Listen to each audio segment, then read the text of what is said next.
Hey, hey, hey. Hey, hey, hey. Is that going to be our new intro? Hey, hey, hey. I don't know. I'm trying something new every time. Okay, well, we're going to work on that because we have plenty of episodes in the future. But for now, today is February 21st, and I want to welcome everybody to another edition of Comics Cast, Let It Out, with my special co host, Rick, and I'm Gerald. So here we are on another cold Sunday in Virginia. I know is it always cold in Denmark? I don't know. Yeah, it's But always freezing in Denmark. But that's why you guys are such a hardy people, right? Because Yeah, even though it's that's cold, that, you bring the that's heat. why You we bring the heat. that's why we are so badasses. We bring our own heat. That's right. That's right. So I want to welcome everybody again to Comics Cast Let It Out on this Sunday, and we got a special treat like we always do on every Sunday. But this particular artist we have is near and dear to Rick's heart. So and he's actually won me over. I've seen his art before, and it's just really cool. It's a bright spot in all the art universe that's out there. But before we do that, let's take care of a little bit of a shameless self promotion here for Comics Cast Let It Out. Comics Cast Let It Out. As you know, if you're a fan, you know that we are a interview show that has to do with promoting independent creators, and those creators come from all walks of life. That means from comics, in terms of being pencilers, inkers, colorists, publishers, letterers, you name it. If they're in an indie comics field, we want to promote them. And you can find us on Facebook at Comics Cast, and on YouTube at Indie Comics Cast. And Rick, my talented co-host here, has actually jumped way ahead of me and is showing our Facebook page. I'm a pro. YouTube page. I'm a pro. He is a pro. He is a pro, and that's why I have him at my side here, because he's keeping me on my Somebody toes. has to be. Exactly. I'm the non-pro. He's the big pro. But you can see here we have a plethora. That is the fun word that we like to use. The plethora of videos. We've never used that word before. Did I what? We never used that word before. Oh no, I never. You can't just say you like using this word and never used it before. What the hell? I know. But check out now our plethora. Now you have to use it every time. You know that, right? I'm gonna have to find ways to Brian Menard will now expect you to use the word plethora every time, or else he'll come after you. You know it, Brian. Just like he's on my ass every time. Oh yeah, there's Brian. Brian is one of our frequent viewers. Dare I say, groupies. I'm glad that we can have people that are always checking out our shows every Sunday. So you can check us out at Indie Comics Cast on YouTube, and if you want to check that out, you can also get us on Facebook. Man, I can't get my YouTube and Facebook things right, but on Facebook we are just Comics Cast. On YouTube we are Indie Comics Cast, so that's INDIE Comics Cast on Facebook. So check us out right there. I'm gonna check up on my co-host here. Scroll all the way up to the top. Why is that button red?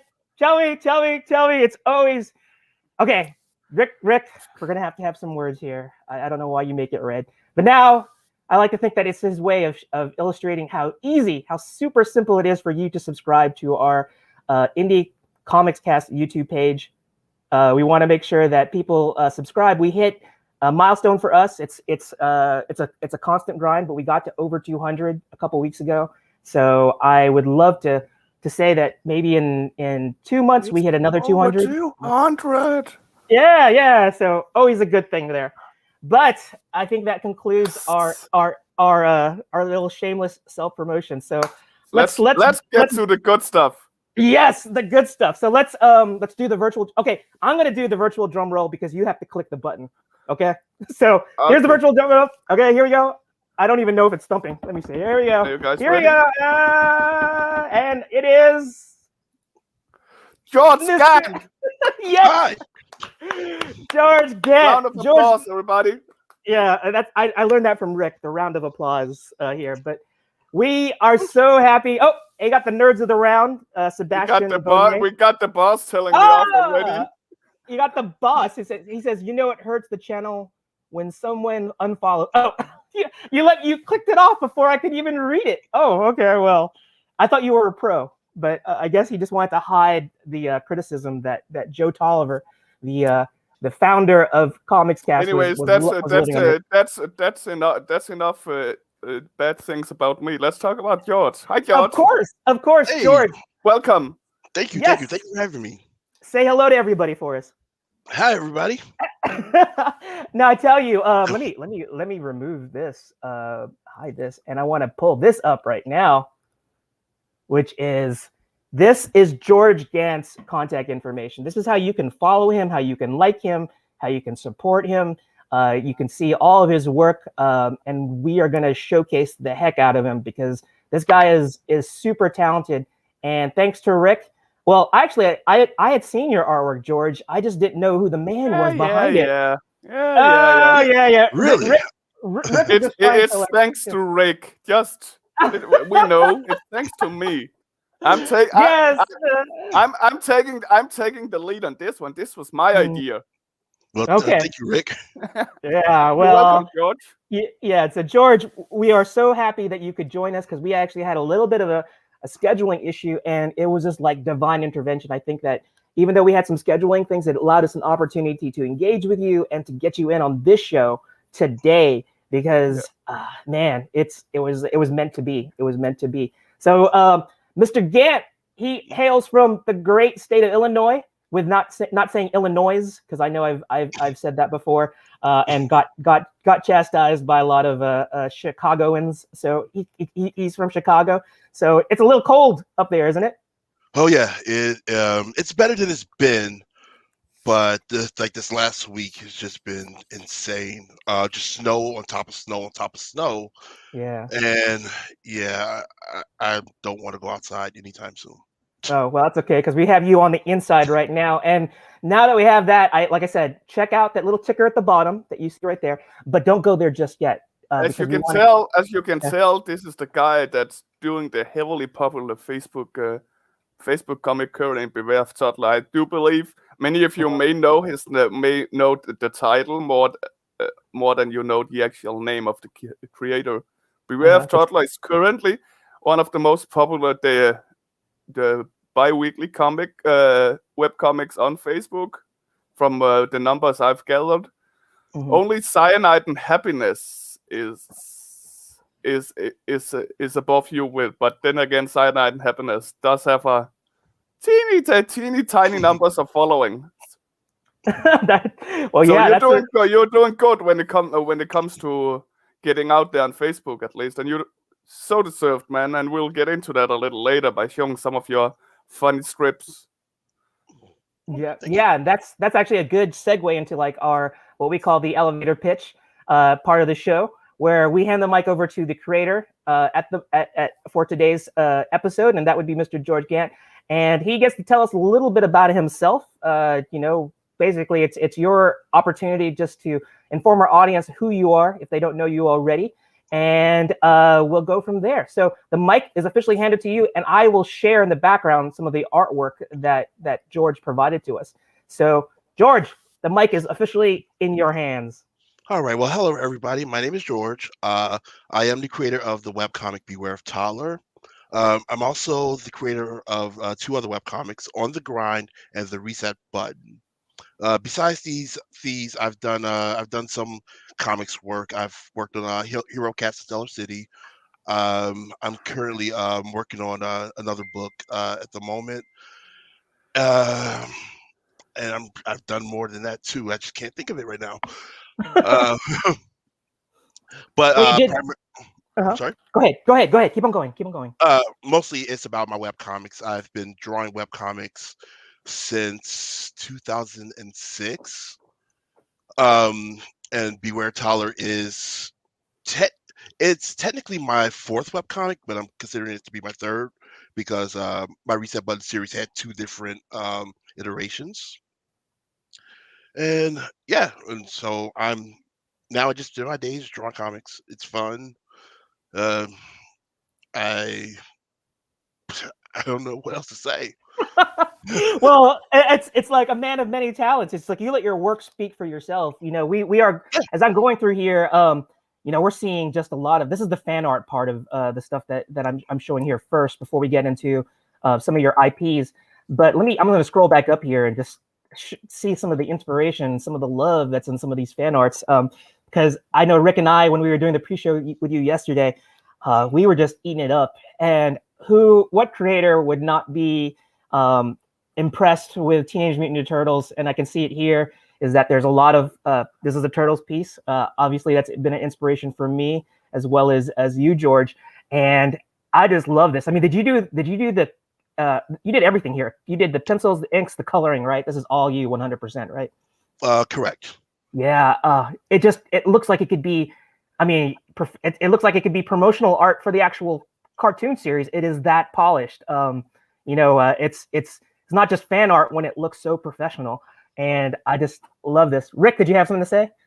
No, I'm gonna wait. I'm gonna wait until my favorite comes up. If you wanna go one click down, I think there we go.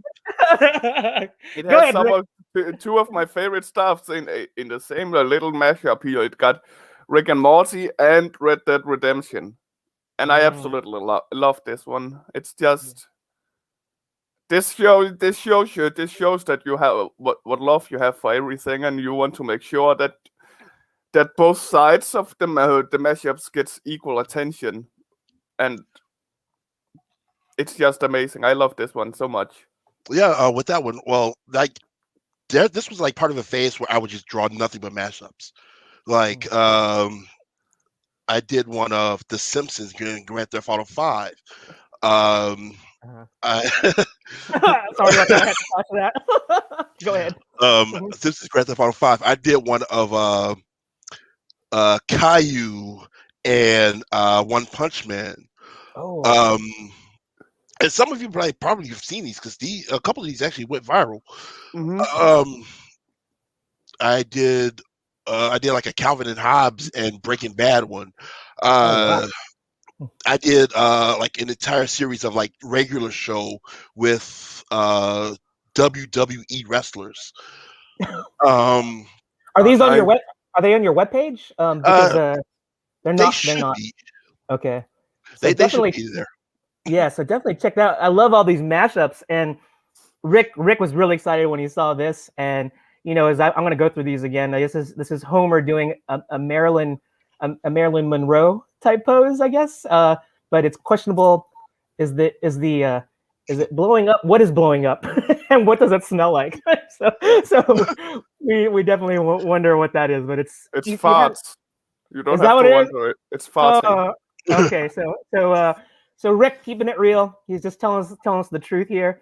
But I love this. I mean, you capture it's still it's instantly recognizable, but it still has the George feel to it. And your mastery of color, the bright hues, and the palette is just so I don't know. I can't help but feel happy when I see your artwork. It just makes me happy. Even when looking at such a sour face as we do right now, it makes you happy. Hey, right. Squidward. If someone can get joy from Squidward, then I've done my job. You did your job. In fact, when it's like I look at Rick. Every time I look at Rick, and I still feel happy, even though I have to look at that face every time. So, Rick is my Squidward. Oh man! Oh no! Rick is on the warpath. I got the stare. I'm trying to get the stare right. Oh yeah, I can't. Yeah, he's going to get revenge when it comes to the Rick challenge later on this show. So he's going to make me pay. But anyway, I'm just looking at this. Oh my gosh! I mean, I look at this too. God damn it! Now you got the viewers with you as well. The Heidi. Apparently. Woohoo! Heidi's with me right there. Guys, stop! I'm not supposed to be the one getting. Stop. I know. Usually, I'm the one who gets the brunt of the Rick humor. I don't like this show anymore. I get it's Gerald Strikes Back. But George, I'm just looking at this stuff. I mean, our audience, can you not just feel happy looking at this? I mean, if it's cold outside, you look at this stuff, it'll warm you up. It is that good. So. I guess this is from the Mega Man franchise, but this is not Mega Man, right? Who is this exactly? Correct. That's Proto Man. I guess Proto Man. Yes. He's what would best be considered as like the brother to Mega Man.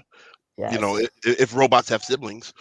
But yeah, That is so true. Yeah, Zero, as Sarah here calls him, isn't it Zero?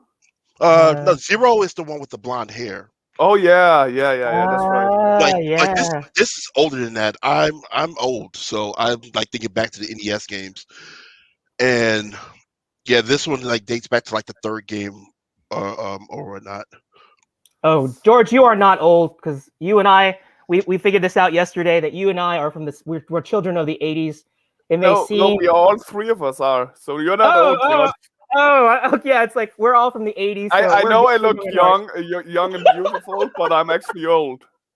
Yeah, Yeah, I thought Rick was a millennial. That's what I thought. So what? he's not like you and I. We're Can I kids from the toss '80s. can I toss Daryl out of this stream? He's being really weird today. I know. I think George's art is bringing out this side of me that I think people will. It's all this repressed feelings Oh, of so of, you're blaming George for you being an ass? Okay. no. George's art is making me so happy that I got to be more like Rick. You know, when Rick No, jokes you with me, don't. I got to joke back. I got to joke Let back. Rick So. be let Rick be more like Rick. Oh, okay, Anyways, okay. Keep on going. I absolutely love this stuff, George. It's Yeah, just funny, hilarious, and it as Diablo said, it warms your heart to just look at. And yeah, I it can't is. wait until Diablo will scroll on through and we get Yep, to yep. We're gonna my get to it. favorite little thing. Yeah. So let's. This is Super Mario Brothers. I Still think more George meant. fan art to show, of course, but Yes, we'll I be know, there but soon. We'll it's be there time. soon. I'm doing the build up. I'm doing the build up. It's the build up. I'm doing the And, drumming. But yeah, so here we go. We got Super Mario Brothers here, and who doesn't the love facial Mario and expressions. Bowser? Yeah, it is so good. It's like I could see these easily Thanks, translating Joe. to Thank you, animation. Joe. Oh yeah, He's yep. after you left, Joe. He's gone crazy. Ah, man, I've gotten a bad name for myself. Oh my God. But anyway, let's just keep on going. Let's keep on going. So here we get into the first original character. It's an IP that George came up with, which is, I believe, is it called the Reset Button? Is this a character from the Reset Button? It is called the reset button. Mhm. This is the main character. His name is Reset Boomtail Jr. Oh, Um, Boomtail. well, there's a reason behind it. Oh yeah, Um, Boomtail because of the tail. he's got a barb on his tail. Yeah. And the idea of this is this comic takes place in a video game world. Like I'm a big video game guy, so this takes place in a video game world, and this character is the son of a legendary hero, Mm. and he wants to follow in his footsteps like his dad, but he's kind of entitled and he's kind of lazy. So the comic is basically him trying to shortcut his way to legacy in a sense. So it's Oh, ultimately like a school comic. He goes to school. He goes to school to learn to do the things that they do in video games, wow. Uh-huh. and that's pretty much like the entire series. Is him. Well, when I first started this, it was a web comic. The Reset Button is actually my first web comic. Um, and when I first started this, it wasn't the kids' cartoon that it is now. It was very much going for like the Family Guy humor type thing. The comics were not good at all. They were bad. But I loved the character so much that I stuck with them, and I rebooted the comic to an all ages audience. Uh, I aged him down to a kid, and now he's just trying to follow his dad's legacy, and even try to surpass his dad because his dad hasn't really worked in a while. The general idea is this comic pokes fun at video games as well as kind of the industry itself and video game trends. So his dad was a legendary '80s video game character. When they made the switch to 3D video games, his video game bombed, Oh. Oh. This and sounds. Yeah, keep on and going. like a lot of gamers can see exactly where I'm going, like what I'm talking about here. But his son is this kid. He wants that legacy that his dad had, but his dad was famous at one point, so doesn't really know the value of hard work. He's kind of entitled. So him and it's just about his adventures. Him and his best friend and his twin sister. His best friend's a slime, by the way. Um, and his twin sister, and they just go on these crazy adventures, doing like silly stuff and trying to outsmart like the school's principal, which is like this former mad scientist who was his dad's arch enemy. Excuse me. And it's just madness. It's fun. It's a fun comic. Yeah, this reminds me so much of Wreck-It Ralph, but this was before Wreck-It Ralph, right? So like this is like I think Disney was snooping in on you and was like, man, we're gonna steal George's idea. I actually have some Captain Nintendo vibes over it. Like if now that we are all 18 80s children, Captain Nintendo. Oh does yeah, that help you guys? It does. He needs the power glove. The power glove and the red jacket. Yeah, that's true. Yeah. And I was gonna say, George, you got to work in. I don't know if you ever if you decide to revisit this, and you may have done it already. You got to work in that up down left right BA select start cheat code into it. Maybe you did it. I've done that. Oh, you have. Oh, I did a back in the webcomic version, the second webcomic version. Yeah. Oh, because that is just for all of us 80s video game babies. We totally used that code when we needed to, back with Contra, and I think all the Konami games did that. But I'm just looking at this, and it's so cool to see this homage to that time period. And I think that, when I was listening to it, this actually has shades of Invincible worked in there too. I know that Rick is a big Invincible guy. He likes the whole idea of the son who wants to follow in his father's footsteps, and this is very similar to that. Rick, is that true? Do you get kind of like shades of Invincible by looking at this storyline? Yeah, I mean, but then again, the whole son following his father's footsteps is nothing new when it comes to his story. But there's different ways of doing it, and George's way kind of makes me interested in knowing more.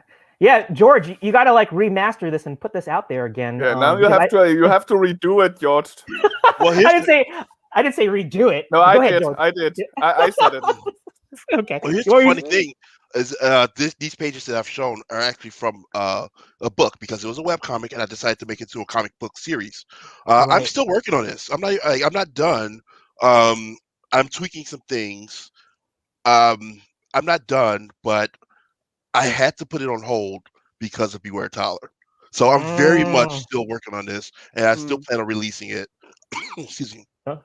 No problem. And it's good that you mentioned that, because if you had to put this masterpiece on hold, it's because you are doing another masterpiece, which is Beware Toddler. And that's what we're going to show right here. So here it comes, guys. Here we go. Dun, dun, dun. So here, Beware of Toddler. And, I wanted to show this first as our lead-in, because as a graphic designer, I can appreciate this, because you just nailed it with this logo design for your series, because it's just fun. It's so fun. The color palette you picked and the typeface, just so well done. And, I like, at first I thought those were just like graphic elements that you just sort of like screen into the background, but they're actually the characters themselves that are like kind of like screened back a little bit into it. So it's like you got to like stare at it long enough and zoom in, and you can see the little Easter eggs that George stuck in there. So let's get into it. So Beware of Toddler is the current webcomic. It's the current strip that is taking all of George's energy, and it just draws its inspiration. I'm trying to be funny from real life. Yesterday as well. It wasn't funny by then. Maybe the audience will think so this time. But this comes from a very sacred spot in George's life, because that toddler is his actual daughter. So here we go. We get to see this, and again, fun, so much fun. So we're just gonna. I think, George, if you just want to talk briefly about the genesis of Beware of Toddler, just a little bit, because we're gonna segue into our live drawing, which we'll be drawing the toddler. But just sort of give us an overview of what made you go towards doing this series, and then we'll go and talking about the character design when we actually draw. So go ahead, tell us a little bit more about Beware of Toddler. Well,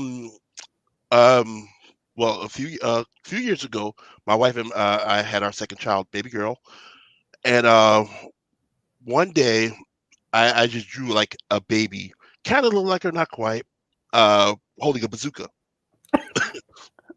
And I didn't do it for any reason but just to draw it, just for fun. And Uh-huh. I put it to the side, and I didn't do much with it. Sometime later, something happened. My daughter was looking for me for something. Now this was like shortly before her second birthday. So she was doing something. She was looking for me, and I was tired. I just needed a moment, and I just like got in the closet.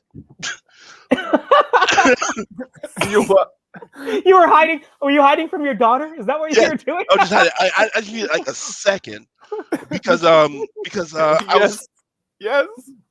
Keep on going. because I was a stay-at-home parent. So I just need a second. I just Some need me to time. breathe for a minute, just Mhm. like a minute, and Yeah. she like found me instantly, like in this closet that she never goes to, and I thought it was the funniest thing in the world. A couple of days later, I drew up the first strip just to see like how people would react to it, Mhm. and people like really liked it, and it was just something I did like just on a whim. So I decided to draw a second one. Like Uh-huh. I thought up the name and everything. I made sure the name wasn't taken or whatnot. Mhm. And so I drew up a second one, and the second one like was like the most popular strip I've ever done. So I just like from there I just decided let's make this a thing. Yes, and it was such Sorry. a wise move because I'm looking at this right now, and I think we talked about this in the pre-show. We were like saying how who hasn't had an interaction with a toddler? I'm not fortunate to be a father just yet, but I have sisters who have had kids, and obviously we have cousins, and we've been we've had friends and neighbors we've all been around toddlers, and there are tons of stories and experiences that we all have with them. And I think that's what happened is when you drew your daughter with a bazooka. Hopefully, we haven't had any toddler experiences with bazookas. But to hear Hopefully. hopefully to see those stories like just translated to paper and shared, and you said they went viral. It's because there's something about it that resonates with everybody, and it's so cute. I mean, look at this one. I have this strip right up here right now, and who hasn't kind of related with this because toddlers have their own language. It's that daddy ish a jerk. It's like we can decipher their language. Their body language definitely is very noticeable because they haven't quite grasped the language part of it down, but they project so well. And I've had toilet soup before. I understand. No, I understand. George is mad. George didn't want to. yeah. So never yeah, again. Never again. Yeah, I think George realized that. I think toddlers have that radar. They have that grown-up radar. So if you're hiding in the closet, they can find you. It doesn't make a difference. They Even will if you find you. stand still and doesn't breathe, they'll find you. I know. It's not like the T-Rex. They got predator vision. I know. Yeah, It's like if I it's very- stand still, she can't see me. I'm invisible if I stand still. Yeah. So I'm looking at this, and this is another great. Yeah, this one is Yeah. typical. Everybody can relate to this one. And Yeah.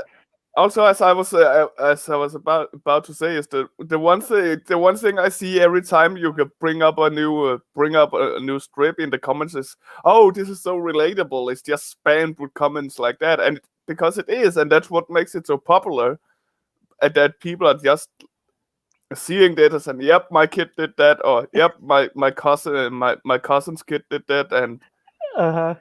Yeah. it, Oh, go ahead. Keep on going. Go ahead, George. it's weird. It's like toddlers have their own little like micro society Mm. where like they do everything we do, but just a little weird. But it's always the same. Like no matter like what family you're from, it's strange. It's like a weird toddler like hive mind. They all do like the exact same weird things, the exact same weird ways.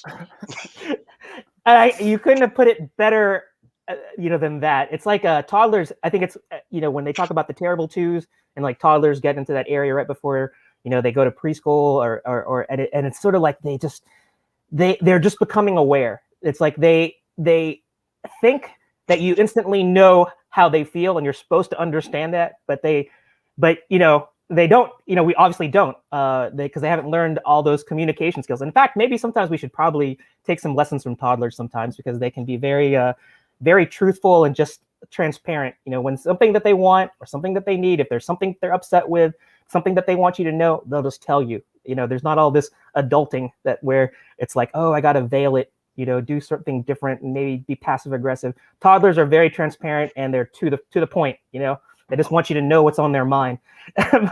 but yeah. Shut up, Heidi. Don't. So Heidi, that's supposed to know this. I don't do that. Yeah, Rick is a toddler. He's my. I'm a toddler in mind. Yeah. Yeah.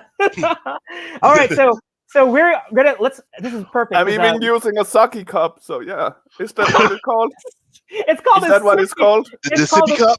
It's sippy cup, not cup. It's not sucky cup. It's sippy cup. George got his own massive sippy cup as well. Oh yeah, I got mine too. So we're all. Okay, George. I'm pretty sure that Sarah doesn't have kids, so she probably doesn't know that "note" isn't a word that the kids understand. Man, yeah, you want the world to explode? You say no. Yeah, you want Trust me. No isn't enough. Yeah, no is like it equals nuclear. No means nuclear. They go nuclear. Yeah. So you know how in Captain America when they like said Hail Hydra for the first time, that's like telling a toddler no, everything just falls apart. Yeah, exactly. Exactly. Hail Hydra. Hail Hydra equals no. Yeah. To a toddler. Okay, so what I would like to do is I'm gonna show this screen one more time. So let it out. Also, aside from the interview show, we do the live drawings, but we also have a audience participation part of it. So I want all of our audience, if you want to draw along with us, to check this out. This is we call her the toddler. I think that this is George can allude to like why the toddler is just known as the toddler. And if you haven't looked at it, the father is George. He's just known as the father or the dad. He's going to give us a little bit more insight into the inner workings of Beware of Toddler as we move into the live drawing part of it. So our audience, check this out. We encourage you to draw along with us. So if you do, just put in the comments field. Rick with his eagle eyes are going to be looking around there for people to be drawing if they want to draw along with us. This character, do a screen capture if you can, so that way you can have it as reference, and let Rick know in the comments field that you are drawing along, and then post it to our sister page, which is the Art Show on Facebook. And at the end of the 15 to 20 minutes that we have to draw, we will feature your artwork. You can show it to George, and George can give you like that on the spot fan art critique and let you know how you did. I know you guys are all going to be heroes in his eyes, so just take the time to like draw with us. We encourage you to do so. So again, check out this picture. I'm going to set up my art cam, and right now it's 1:34. As soon as I get my art cam up, I'll let Rick do the talking because I'm so chatty. I'll be the timekeeper as well, which Gerald hates. Yes, he'll be the timekeeper. I'm actually keeping time, which he never does when he tries to be. That's right. I have to ask: do your daughter know that she's famous? Kind of, not like really. Like there was a period where she see me draw the cartoons, and she'll say, "That's me, that's me, that's me." Not so much anymore. No, because now it doesn't matter. Now she knows. Yeah, it's not exciting anymore. Yeah, she's a bit older now. Well, I try to keep the toddler the same age, which is like around the 2-year-old mark. But there was a period where she would just say, "Hey, that's me, that's me, that's me." I don't think she realized how much people enjoy the comic, but she's very vain though. So when she sees it, she'll smile, and it's madness. Well, she is a kid after all. Yeah, she is only 2 years old, so that's funny. All right, so I'm setting up my art cam real quick. Just give me. real quick is over, Joel. So let me get that set up. But And people are in the chat are enjoying your George and your stuff. And for those still not seen his stuff, down here, ticker, go watch. Not right now because you don't want to get away from this live show where we'll get George to spill all his secrets. all right. All right. So, and I'm entering the broadcast she's- studio. She's a cutie. I'm just still sat here liking all the colors and the combination of it. Okay, the time is 35, I'll say, and you'll get like 15 minutes. 15 Toddler. minutes. I think that's easy for George because he does he does Toddler daily. Wait. He draws Toddler daily, I should rather say. he Well, deals. I'm deals excited with to see. comics. I'm excited to see Joel actually go this kind of style. It will be fun. So anyway, Yeah. Rick, you continue the interview part of it because I can't. 3, yeah. So let's go ahead and 2, start. 1. There we go. So obviously this was your this is your kid. So style wise, there was a few rules to follow. But did you from going from reset the reset button to this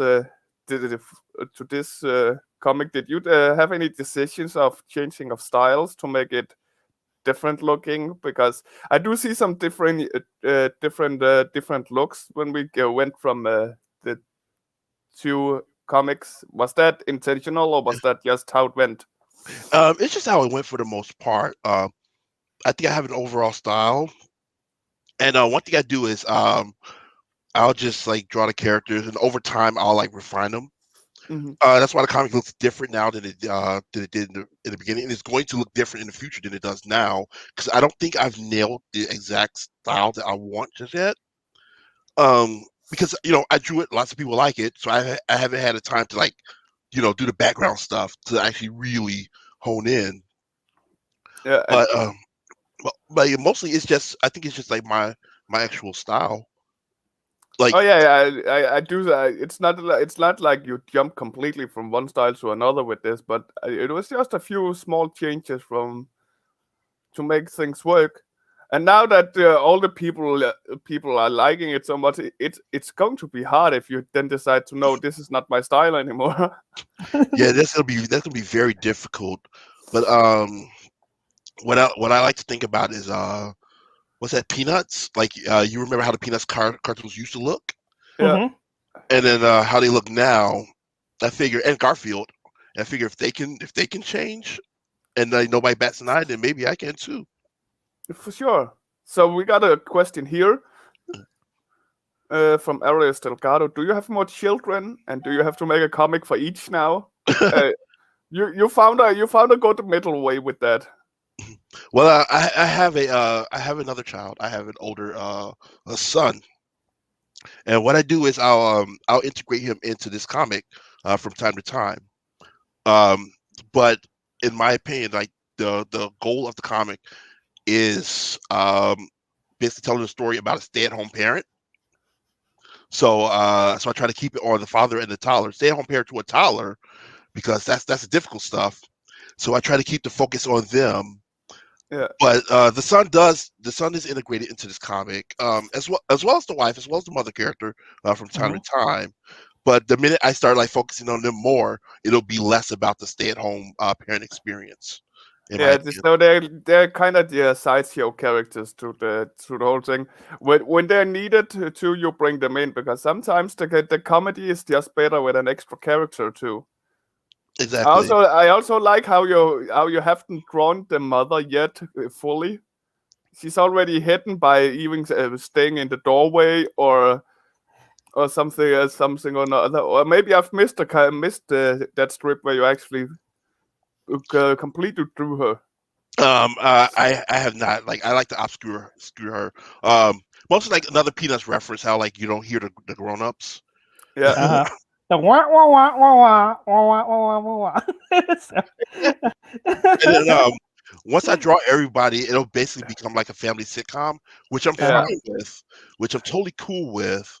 But I would like to do that like in a different medium, like outside of the comics. mhm. Yeah, it could be a way to expand when that time feels necessary for sure. Exactly. And there are other characters I'd like to introduce, like neighbors and things like that, over time. One thing that has like put a damper into creating extra characters is everything that's going on in the last year. Yeah. It makes it a bit harder to like do like outside scenes with like outside people. Uh-huh. Um, so I can either just ignore that and I can either just ignore that and let the comic pretend like it didn't happen. But I already like acknowledged the pandemic, so I don't know I was how. about, So yeah, I was about to say. I have to figure out how I'm going to approach that. But I've got like one character that I've created that I haven't introduced yet. It's a character without kids, doesn't know how raising kids is, but will tell you how to raise kids. Oh no, Uh, those kind of people. yes, I can see where that's gonna go. I can see where that's gonna go. And then I've got like another character. I may just roll him into the same character, um, Mhm. the person, and I love animals. But the person who thinks that taking care of an animal is the same as taking care of a child. Yeah. Yep. Well, I, I'm not going to be mean with it. I'm not going to be mean with it, but like it's Yeah. not the same. You need to be. You need to go for mean with him because they have to learn. It's not the same at all. Like you can't teach a puppy to read. No. So that's actually You, spoiler because that's a comic I'm going to write soon.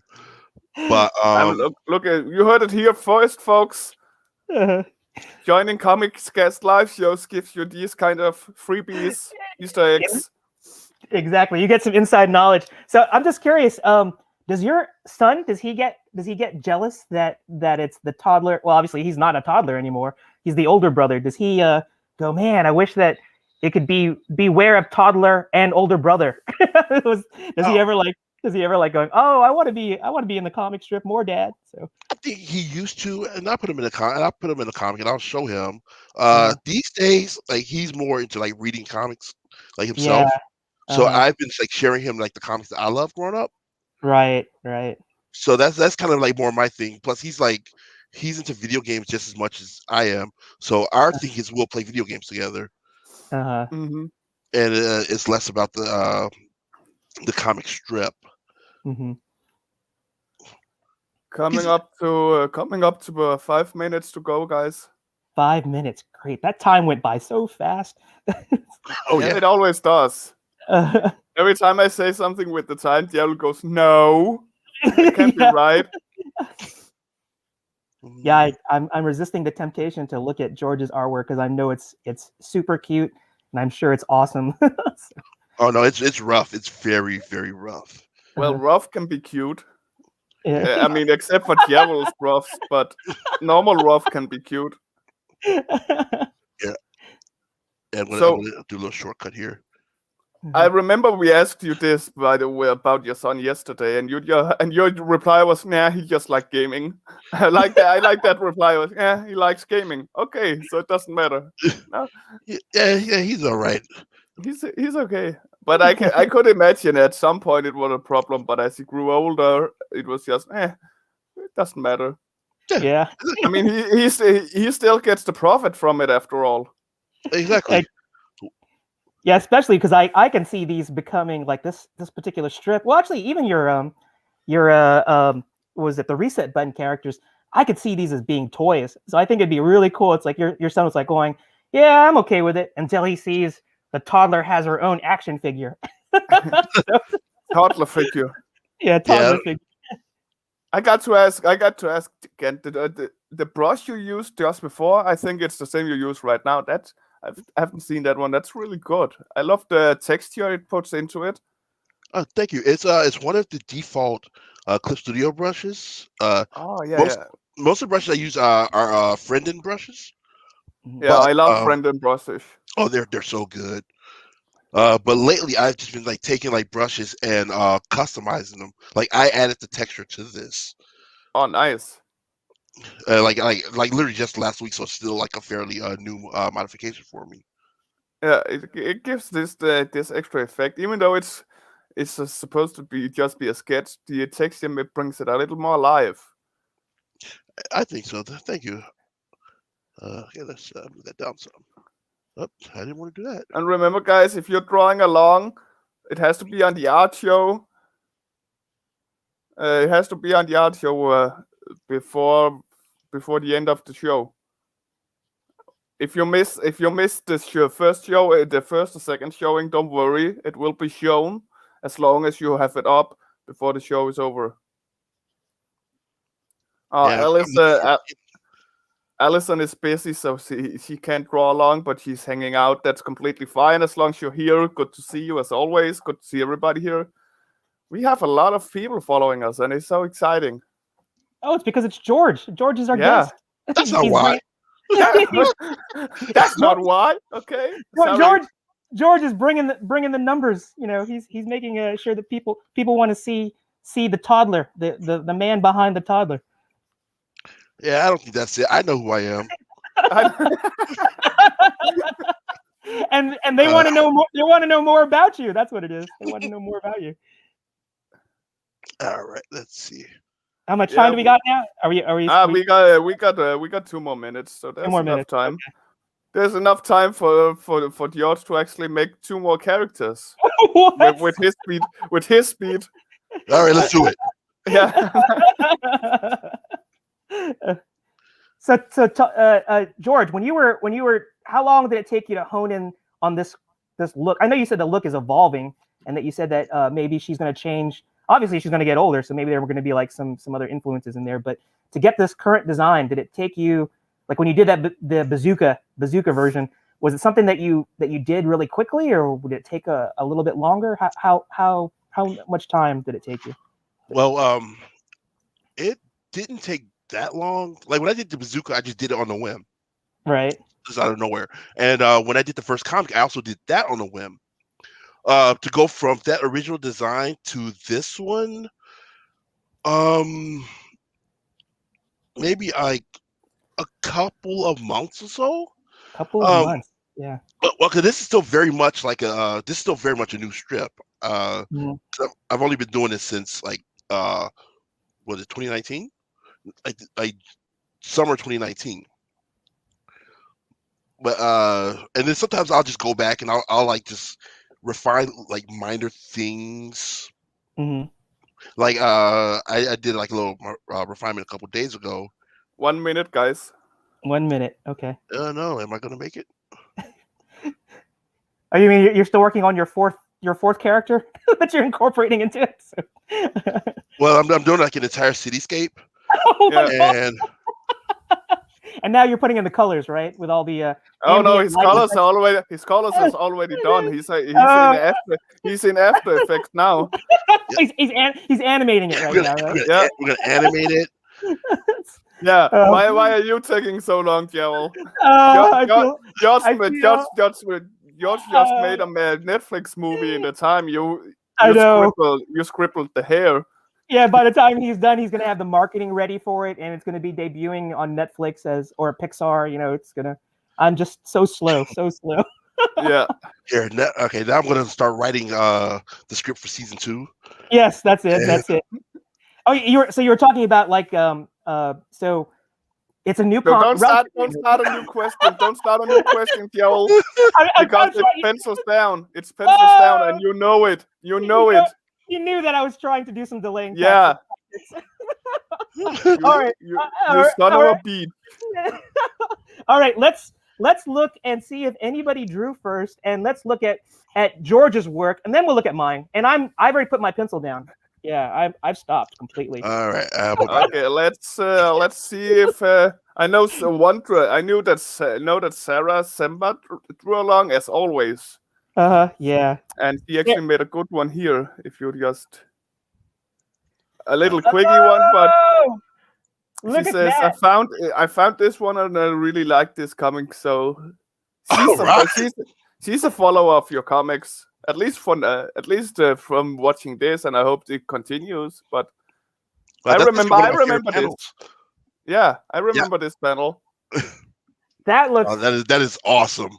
on a big wheel, right? That looks Yeah. so cool. And That I is do so- believe that was it for now. Oh, Joe, okay. Joe is in here sharing live videos for some reason. Okay. Let's check out George's work. I want to see what George did. Yep. Ah, killer! Just look at that artwork. It's so cute. Yeah. So cute. We were kidding, Joe. There was only one figure. I was expecting to We see got you. We got you. I was waiting to see the script for season 2. Where is that? Yeah. It's like that panel, like that little pixel right there. Like, Yeah. Can you zoom in, George? Let's look at her face and the textures you already put in there. Because I overheard you talking to Rick about the brushes that you're using, and I'm gonna have to talk to you about getting, because I get George's brush, just like that common misnomer on art groups. If you get the brush of the artist that you like, you will automatically draw just like that artist. So I'm gonna no matter what, it works every time. Yes. It works every time. Yes. Look at the texture. I love how is that her tongue that's kind of sticking out there too? No tongue, just got the lips and the little chin thing. Because Tyler's always had that weird chin thing. Yeah. This looks so good. And what is she? I can't tell. What is she holding in her hand? Is that a just like a little squeaky toy? Squeaky toy. Okay. I thought it's a phone. She's like saying, "Hey, Daddy, you can't give me like this old style phone. I want my own iPhone. I'm only 2 years old, but you got to get me an iPhone." Oh man. I do not look forward to those days. Here we got Gerald. Here's my that is awesome. I like that one. It has a Mickey Mouse kind of feel to it, with the way you put the hair and everything. Yeah, I haven't got a chance to like really make the hair look as like as textured as what George did. But you're right. I wanted to like play that up. That's like one of her distinguishing characteristics. And I also put her hands behind her back because she's kind of hiding something that she broke. And I don't know. I see that. That's funny. It's just trying to. I think this is the first time you've made a full character. One let it out. Normally you just do the whole sculpting thing from shoulder and up. Yeah, that is true. So George, you're bringing out a side of me. I had to tell like a story like you do with these illustrations. That's one of the things that I really love about George's artwork is that he can just do like whether it's the bazooka girl that started it all.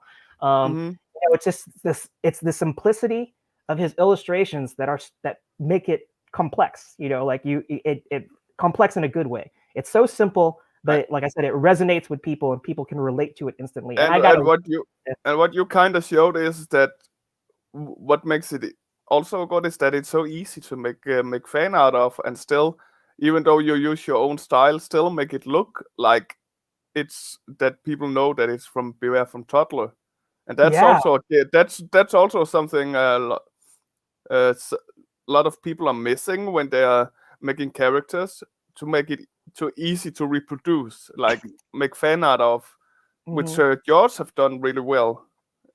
Thank you. Go ahead, George. I was just going to say that what I've learned and what I've tried to follow is that you make a character, you want to make sure that if the character is in a silhouette, you can still recognize the character. Yep. And that's been like my main goal and my main focus with all of my characters. Yeah, I do a lot of highly detailed concept art painting, and that's basically the same. That I start out with the silhouette, and if I can't see in the silhouette what the end goal is in my head, then I'm gonna start over, because you have to understand the silhouette. Yeah, and I'm gonna tell it's like it's from George's from the school of less is more. It's not less in quality. It's finding that perfect silhouette. That identifiable characteristic of your character, and then being able to define it visually in a simple way. But to do it is not a simple task. it's hard to No, do I that. can't. And I yeah. can't draw. I can't draw pink cartoony for the life of me. Even when I'm trying. I mean, my son loves Pokemon, so when I do Pokemon, I always end up doing it extremely textured because I just can't make that comic Pokemon look. Oh man, Yeah. But So it can be he too. still Yeah. like it. He still likes it the way I do it, so I'm happy. he just says, "It's okay, Dad. You can try No, better no. next time." No, he's actually excited about it, according to Heidi. Oh, okay. That's what they tell you. Yeah. But it's like when He he does says it's good, and then he started crying for completely other reasons. It's like, yeah. So George, you're probably gonna inspire Rick to like do a Beware of Toddler Denmark, but it's gonna be like so intricately detailed. It's Oh it's no! not. If I have to make a comic about my son, it's gonna be pure chaos all the Chaos. time. Okay. He is chaotic. He is chaotic evil. If we speak Dungeons and Dragons terms. Oh, Okay. I know. I understand. Oh, okay. Yeah, you saw George there. He nodded. He nodded in sadness. Oh, I'm with you, buddy. I sense a crossover. It's going to be Rick's kid and George kid, in a comic strip together. That's going to be something to look forward to. it'll be a team up. But as we look, Heidi doesn't like that. He just oh no. All right. So Let's do it. that was so fun. That was so fun to interpret George's character, the toddler. So as we go into our second live drawing, this is what we refer to as the Rick Challenge. So I want everybody to roll up their sleeves. Yes. Because I think Dr. Evil himself, Rick, has probably been spending a lot of time thinking about what our challenge is going to be because he's been itching to get revenge against me, and he loves George's artwork. So he's going to find a way to like meld all that together and make Gerald squirm while making George look like the hero that he is. So here we go. Rick, let us know what this challenge is. So we talked about it yesterday that when we was talking about the third challenge, and you didn't pick this one, so I'm gonna pick it for you. Okay. And seeing that the newest movie, that the new movie will come out here on March the 16th. I am thinking we should do something Mortal Kombat. Ooh, get over here! But the challenge part is I'm thinking Mortal Kombat drawn in the way of Powerpuff Girls. Ooh. That is such. And I'm doing that mostly just to see Jared's reaction, because I think you can do it easily, George. But I want to see Jared. So you can decide if you can manage more than one figure or not. But I'm just saying I'm not picking the characters for you because you have to be show a little creativity in my challenges. So you picked what two characters to match up, but I want more. I'm saying it again. Mortal Kombat drawn in the style of Powerpuff Girls. Interesting. Okay, I'm gonna have to like dig deep because Before you go too far, George. Before you go too far, I might give you the challenge of saying no reference from you. Fine. I mean, it has to be a little more. Hey, George was the one that was going like, "Yeah, I can do this" yesterday. So typing. Yeah, I saw you typing. I saw the reflection from your glasses as well. I was like, nope. All right, we're doing this. Yeah. Okay. Oh yeah. So he's thrown it down. Okay. All right. It's a good fun round number right now. So let's start. Let's say 20 minutes. 20 minutes. Okay. Right. I'm gonna have to remember what the Powerpuff Girls look like. I mean, it's like I know what they look like. It's just I've never drawn them before. So, and to be fair to, I'll be fair. I won't look up anything either. So I'll have to figure out something. All right. Okay. I'm sorry I had to do this to you, George, but you were the one liking it yesterday, so I had to bring it. Oh no, it's on. I got this. Oh, it's on. It's on like Donkey Kong. All right, let's So we go. both, as mentioned, we talked about it yesterday. All three of us are huge Mortal Kombat fans. Mm-hmm.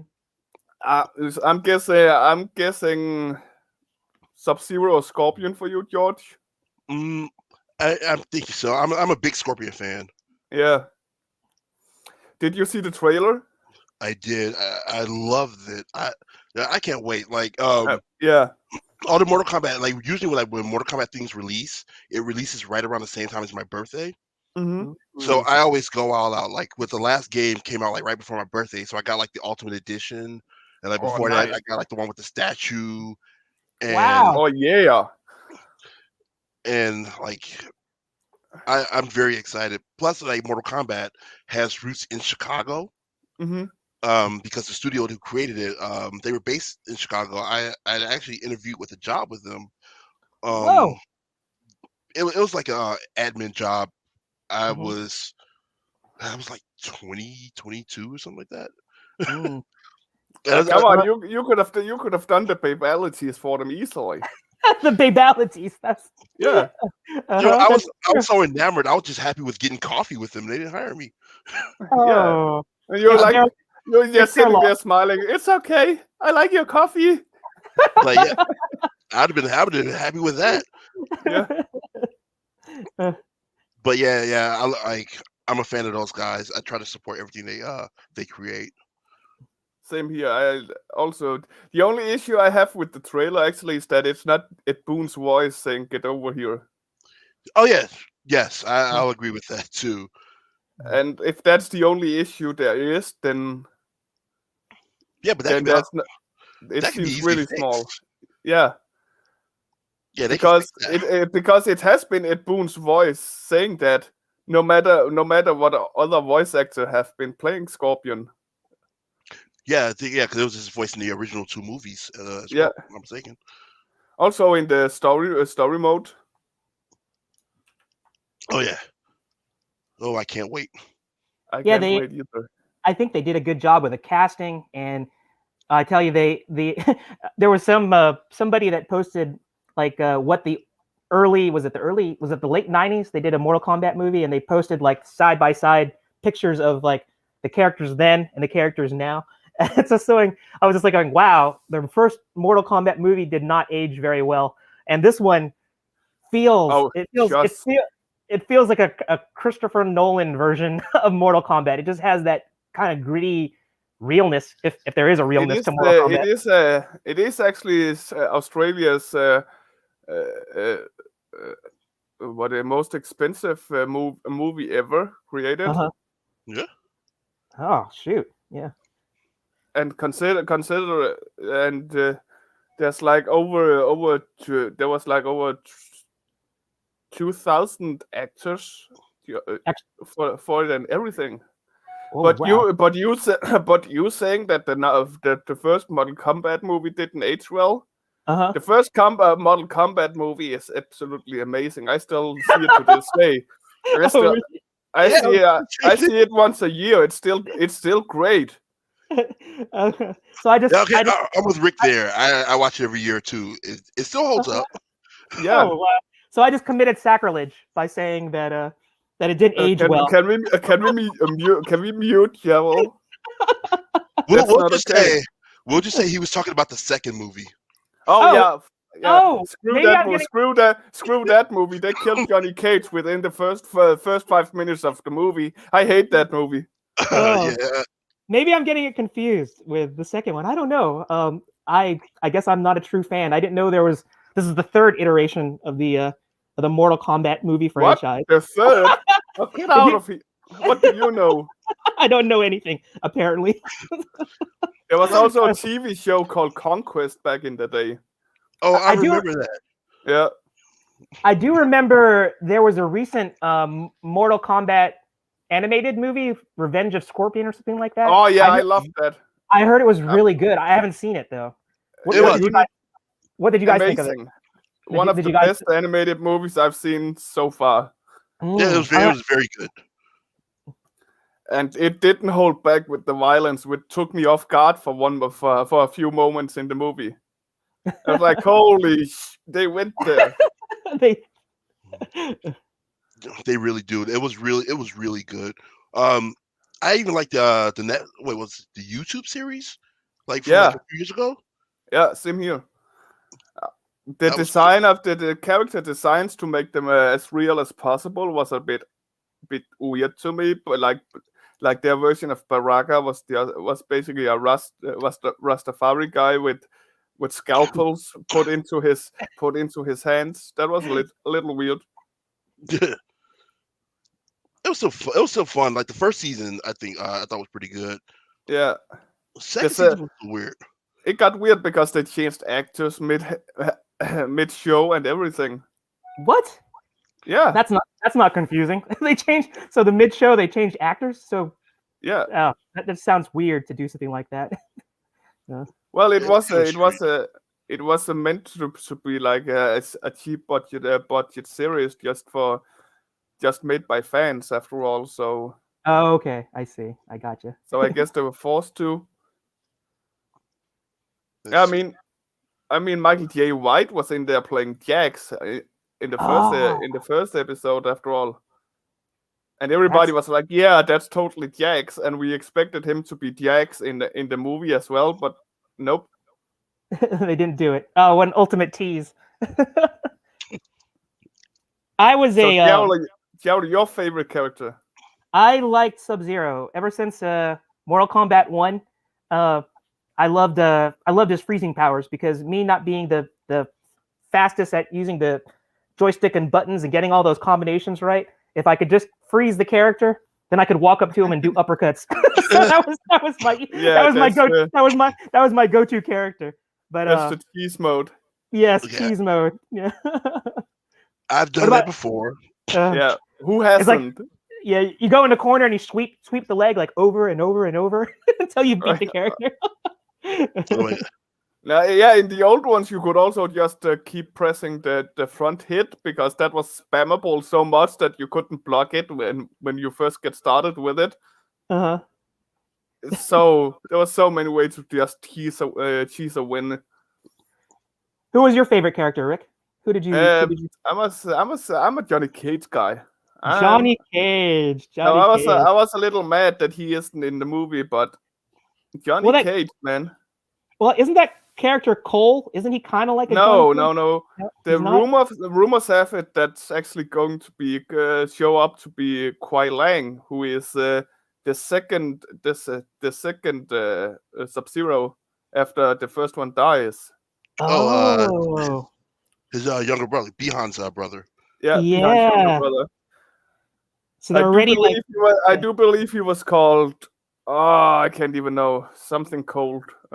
Not Glacier. No, Glacier was that WCW rip-off wrestler. Yeah, WCW rip-off wrestler. How did they not get sued for that? Is beyond me. Well, they also did a Scorpion kind of character, didn't they? Did they? No, a reptile something Mortal Kombat based character. Because I was like a WWF guy. I didn't really get into WCW at the time. I was stuck with WCW because we couldn't see WWF in Denmark. Oh wow! I did not know that. It's like I also keep saying for people to have pity on me. We couldn't buy comic books because there aren't any comic book stores in Denmark. Oh man! Yeah, put in sad violin here. Exactly. So we only got that monthly pay thing where it was decided what kind of comic we were going to read this month, and so most of it was Spider-Man. Oh wow! Yeah, that's Ed Williams is here flexing Shang Tsung. Yeah, Shang Tsung was fun as well. Yeah, you know what I liked? What I really enjoyed about the trailer too was how they showed Goro. Yeah. He just they did it because, well, I mean, you guys thought he looked, I guess, good in previous movies, but it's very hard to do a four-armed monster character. And I think they did a really good job with this version. Well, What'd you guys considering the age of the first one, they did a good job in the first movie there as well. True. Yeah, well, Definitely. don't rip it. Stop ripping it out, okay? But yeah, I like that, and that opening scene with Jax and Sub-Zero. Oh my gosh, with that shotgun and it just freezing. Yes. And they showed how, because I don't think that's not canon. That's not how Jax lost his arms. Well, then again, there isn't really a canon way on how Jax lost his arms, because it's happened like in 5 different ways so far. You're right. So as the director actually made a commentary video where he explained the whole trailer step by step, which I absolutely love that a director decides to do, because he loves the game, the universe so much himself. And he said it the same, that he thought there was a lot of freedoms when it came to Jax's arms, that he could do that, and it would help, and it would help bring in some more story progression, and seeing that they didn't bring in Ermac. Well, yet they could maybe bring in Ermac later on, right? Because if they pull this off, I would love to see like Mortal Kombat. Mortal Kombat 11 or something like that. It'll be that big. Already talks of more videos. They already got it planned. There's also talks about a standalone TV series with Johnny Cage, which I'm excited about, which I hope happens. Well, that would be awesome. Yeah. They can like do like the WandaVision thing and like set it in like different like types of genres, because Johnny Cage isn't an actor. That would be kind of cool. Like show him like filming a movie, and then he has to do some Mortal Kombat stuff, and then you actually see pieces of the movie. I would be down for that. Wow, I must say I'm really not hooked on the WandaVision train. No, it's just I just barely got through the first episode. I was like, what? This is not really me. I think you have to give it a chance. You have to watch all the episodes. I've been told. Yeah, it's a slow burn show. And then I'm like, what if I watch every episode and I've wasted my time and I still don't like it? And then people are like, yeah, well, then you've wasted your time and you still don't like it, but at least you watched it. That's true. Yeah, I mean, I couldn't really argue against that. Rick doesn't want to waste time. That's the whole thing. He'd rather he could be doing something else. He could be playing Mortal Kombat games instead. Oh yeah. Well, yeah. I actually still play Mortal Kombat 11. Sometimes when I'm bored or I'm angry, it's a good way to go online and beat up some random little kid. I just had this vision of you being like Kramer from Seinfeld taking karate lessons, and he joins. Kids? Yeah, he joined. He goes, "Yeah, I'm like black belt at this dojo, and I'm like the best at the." And then it flashes back to Kramer, and he's like the oldest guy in this dojo of little kids. Oh man, I didn't like Seinfeld either. Oh, you did it? No. Okay. I'll admit, I have never seen an episode of Seinfeld. Oh, you haven't? No. I mean, I know what it's about, and I've seen like plenty of clips, but I just can't get to it. Yeah. But I've been watching like a lot of Curb lately. Curb Your Enthusiasm. Your Enthusiasm. Yeah. Yep. Yeah. So it makes me want to go back and just try to watch Seinfeld. I've seen a few of them because my mother liked it, and and we only had one TV, so if I wanted to watch TV, sometimes I was forced to watch Seinfeld. I thought you were gonna go in the story like you had to fight your mom for the remote control, and it was like, oh no, I wouldn't dare. I wouldn't dare. Oh, that would be instant fatality. Fatality. Yeah. It's like, Mom, I'm sorry. I'm so sorry. Do you know what a mother can do with her clocks? With her clocks? Oh, clogs. Yeah. Oh yeah. Clogs. Yeah, what she puts on her feet. Not guns. We don't have guns here in Denmark. Oh man. George, do you remember? Sarah, Sarah, there's a lot of Tekken fans in here, but we're just talking Mortal Kombat right now. Yeah, George, do you remember the old Eddie Murphy Delirious routine where with the boomerang slippers? Yes. Yeah, I remember that. I just had some flashbacks that Rick's mom had like boomerang clogs, and she was like throwing them around. It's like Rick is like being a smart butt, and then all of a sudden she throws her clogs across the room. She could hit me no matter where I was. That's a mother's strength. Mothers can do that. Yes. And I think George agrees.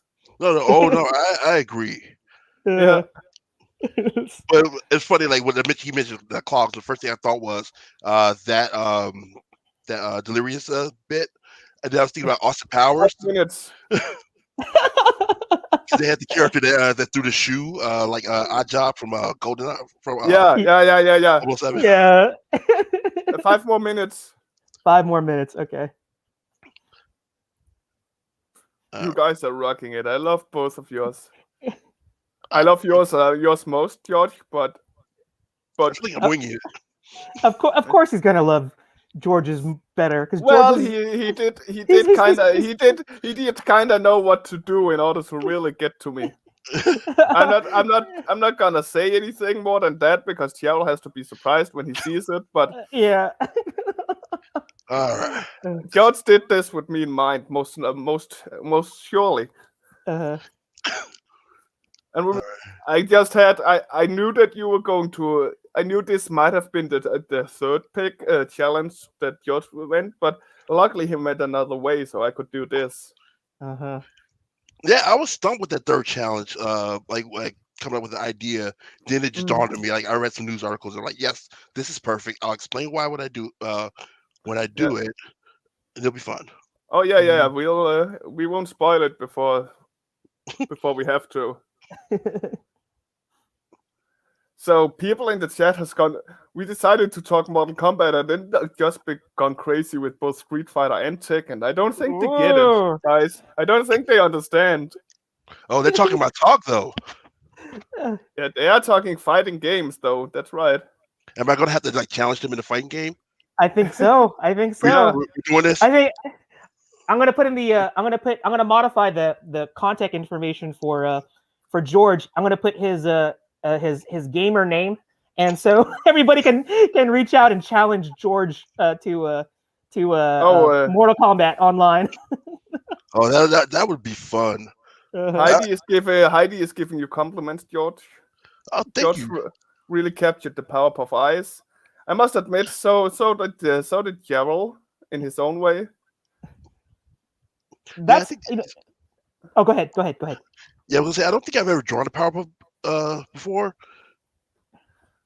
So I like when I can find stuff that people haven't drawn before. That makes it even better for me. The challenges.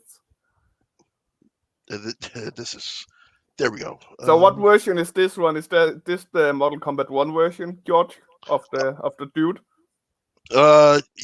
Technically, I think it would be the Mortal Kombat version of that one. Mortal Kombat 1 version of that one with the Mortal Kombat 2 version of the other one. Yeah. And a movie scene, the scene from the movie. Yep. You did a scene? Oh my gosh. I feel woefully inadequate. Well, when you see it, you understand why we were so against you dissing the Mortal Kombat movie. Okay. So it's gonna show proper respect to the previous Mortal Kombat movie. But of course. I mean, I hope so. Let's see. Yeah, exactly. As long as it's not Freakazoid, Gerald likes my challenge. Yes, that is so true. That is so true.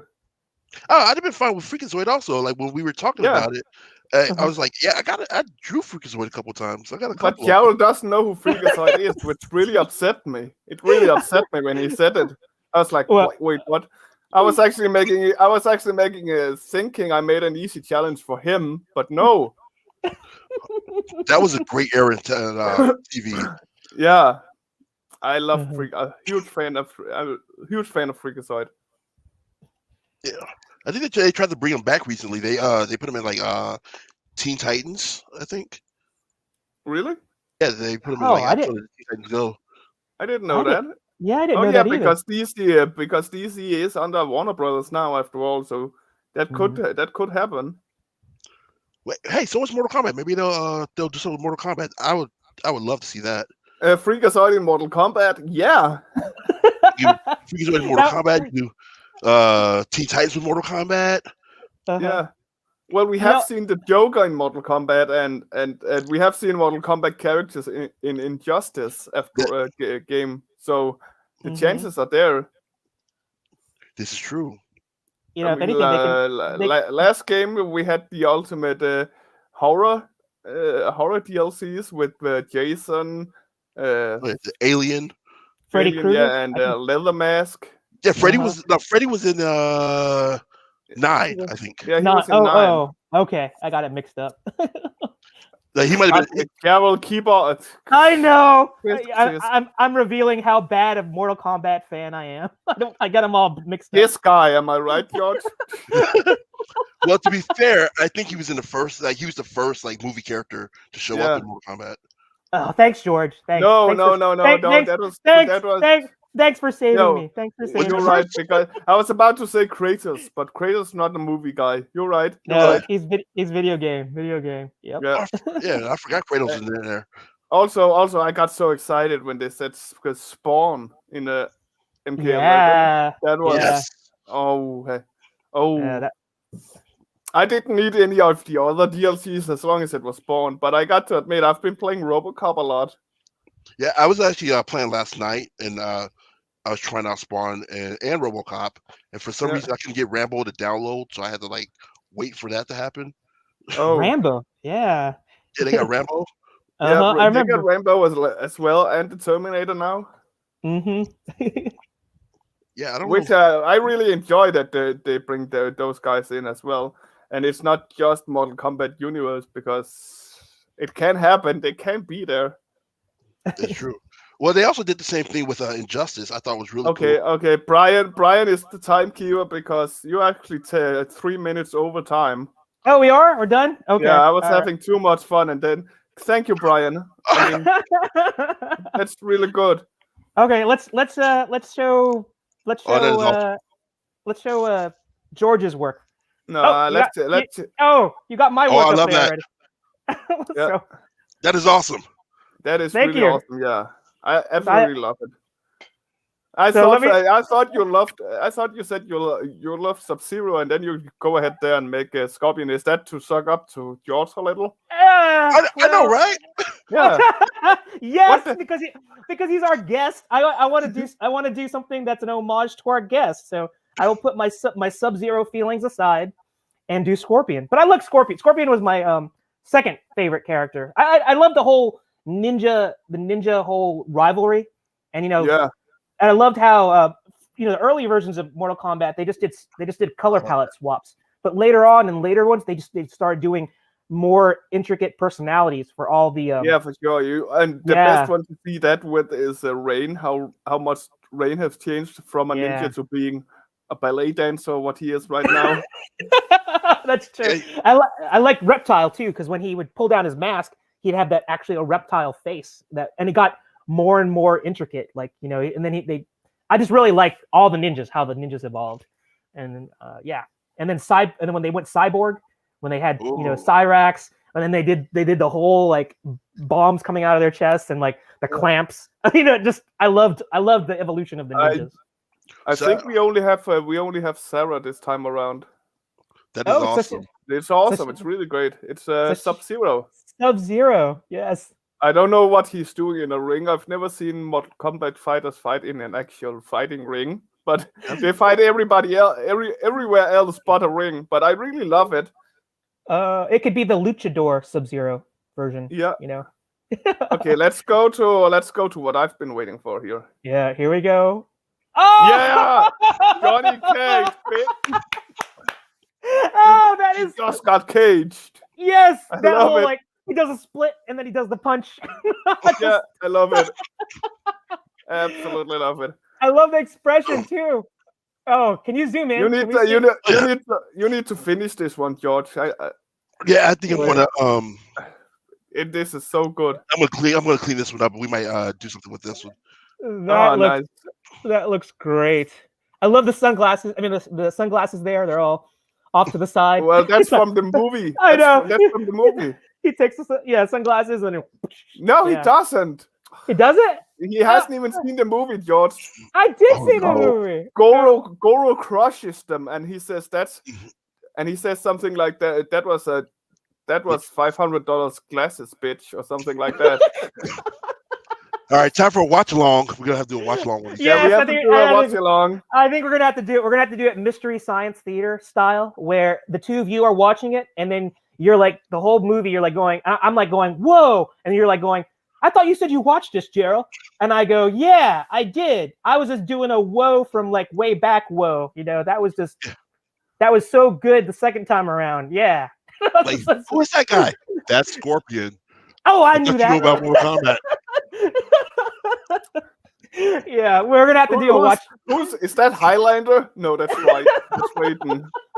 Anyway, we're gonna that'll be another episode for another day where we're gonna have George back on the show. And we're gonna do a Mortal Kombat watch party, Oh, and man, it'll be so Yeah. fun. But Not George, not Mortal Kombat Annihilation. We don't watch that one. okay. or but, maybe. Baby, go George- ahead. Finish your George- thought. No, no, Nah, let's not watch that one. no. That's okay. All right. I hope everybody had a good time seeing George do this wonderful masterpiece here, because it's nice to see. Rick, you topped yourself with this challenge. Powerpuff Girls and Mortal Kombat. Great Did you say fusion. Powder Puff? I That's a completely different thing, Daryl. corrected myself. You don't puff the Hey. powder. Okay. All right. But yeah, Anyway. it just popped into my head because I wanted to do something with Mortal Kombat, but I wanted it cartoony, and I was like, what's the most cartoony I know? Oh, a Powerpuff. Well, yeah, and it Yeah. worked. Yeah, I think I George- really want to see yours finished as well, Gerald, because that was really good. You could sell that on eBay. I don't know Yeah. about that. I don't know I'm not about gonna that. buy it, but you could sell it on eBay. But I just like the style that George brought to it, because Johnny Cage definitely has has that look, and then you have the toddler, beware of toddler style for Goro. So I think that just it's a great fusion of art styles as well. So let's keep on moving along. Let's do the third art challenge, which I'm going to call it's going to be the guest choice. And we were told what this guest choice was this morning. So I have never drawn this character. I'm going to let George tell us why he picked that character. I assume it has some special meaning to him. So we can start the clock and let George, while we're drawing it, George can sort of talk about like the special meaning behind this choice that he came up with. So right now I have it at 2:29. I guess we'll start at 2:30. And So what's the George, character? yeah, All right, what's the character, so- George? We are going to do a Link from The Legend of Zelda. Mm. And no like real special reason, like personally, to why I chose this, but I realized that today marks the 35th anniversary of The Legend of Zelda. Wow, special meaning. I didn't even know that. I didn't realize it until like this morning, and I thought, okay, we got to do this. Let's do Link. And I'm not great at drawing Link, but this will be fun.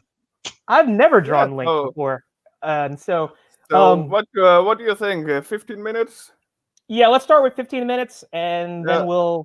we'll go from there, I guess. So Yeah. Okay. Gerald, you'll have to keep the conversation going here. Start a little. I need to bounce for just Okay. a second. Okay, no problem. All right, so George, yeah, aside from it being the anniversary of Legend of Zelda, man, that brings so much memory. I still have that classic SNES, or actually it was just NES cartridge, and it was gold, and Yeah. it was one of the first Nintendo games, or games in general, that had a save feature. So you didn't have to like leave your Nintendo on, because there was no way you can save your game. So if you wanted to beat the game, you had to leave your Nintendo on for like days, and hopefully there was no power failure or nothing like that would cause you to lose your progress. But I have such fond memories of that very first game. So to me, even though I haven't played all the games, but even of the games that I played, that is still going to be like my very first one. What's your favorite Legend of Zelda game? My favorite one is, I mean, I have a soft spot for the first one myself. I had to go cartridge. I still have mine. It's in my basement right now. Uh-huh. For me, it might be Majora's Mask. Majora's Mask. I haven't played that. Was that GameCube? Or That was was that N64, Oh, N64, okay. and that was like the first one I've ever beaten. Uh-huh. And so I love that one. I love Breath of the Wild. Like that was really good. Um, I love Wind Waker. Oh, Wind Waker had that class. I mean, it was a more simplified look, but it had that cell shade style too. And I loved the art direction when they switched it up and did like that's what I liked about the Legend of Zelda games. Every one of them had like a different style that they kind of experimented with. Yeah, they're so good. And Wind Waker is such a beautiful game. I'm Mm-hmm. actually in my second playthrough. I'm trying to play it again. Plus my son has got into Zelda, so I'll share my games with him, and he'll Mm-hmm. share his with me.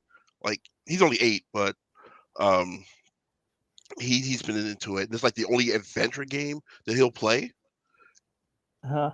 because you normally like get into like Minecraft and things like that. Yeah, which is kind of sad because we honestly I when I try and play games like what I liked about Legend of Zelda, it was an RPG game, but it wasn't so overly complex. So it's like now you play these RPG games and you have to like level up everything. You have to level up your character skills. You have to level up your weapons. You have to like level up, just level up. And it was just like a constant grind. What I liked about Zelda, Yes. at least the early Zeldas, it wasn't that big a deal. I mean, it wasn't as crazy when it came to the RPG elements. Yeah, But you get it like yeah. you'll need an item. You get an item. You clear a dungeon. Right. So you said your favorite one was Majora's Mask? Is that what you said? Because that was the one, the first one that you beat. that you. Yeah, it was the first one I beat. It was the first one I bought with my own money, also. Mm-hmm. So you know how that is.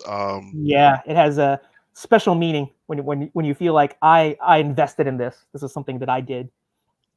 Exactly. All right, I'm back. All right. Brian Menard is gonna join us in the drawings this time Oh, awesome! Oh, neat. from Dude Comics. Link to the Past was Alison McClone's favorite growing up. Oh, I like it. I can't seem to get past. I'll just say I'm fairly early in the game, and I'm actually playing it now. Oh, nice. I must admit, I haven't really.